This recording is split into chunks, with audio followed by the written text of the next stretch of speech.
यवतमाळ जिल्ह्याच्या उमरखेड शहरामध्ये वन परिक्षेत्र अधिकारी कार्यालयाच्या प्रांगणामध्ये एक बेवारस कार 24 फेब्रुवारी 2025 पासून उभी आहे।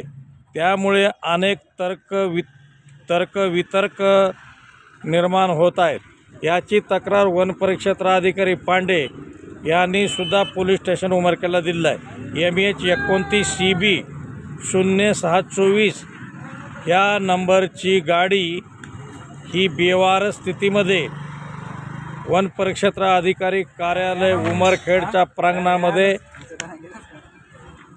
मागील 4 दिवसापासून उभी आहे आणि ही गाडी कुणाची आहे याचं कारण आणि या ठिकाणी ही गाडी का उभी केली याबद्दल अनेक शंका कुशंका आणि प्रश्न निर्माण होत आहेत। याबद्दल अनेक माहिती घेण्याचा वन परिक्षेत्र अधिकारी पांडे यांच्याकडून प्रयत्न केला असता त्यांनी सांगितले की आम्ही परवाच्या गाडीबद्दल उमरखेड पोलीस स्टेशनला तक्रार दिलेली आहे आणि ही गाडी कोणी का आणि कशासाठी या ठिकाणी ठेवली या अद्याप आम्हाला माहिती नाही।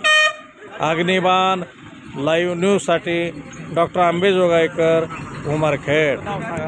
माझं नाव नितीन पुलारी। माझं भारत टॉकीजच्या गेट समोर फ्लावर शॉपचं दुकान आहे हां आणि जवळपास शनिवार किंवा सोमवारपासून ही गाडी इथं बेवारस आहे।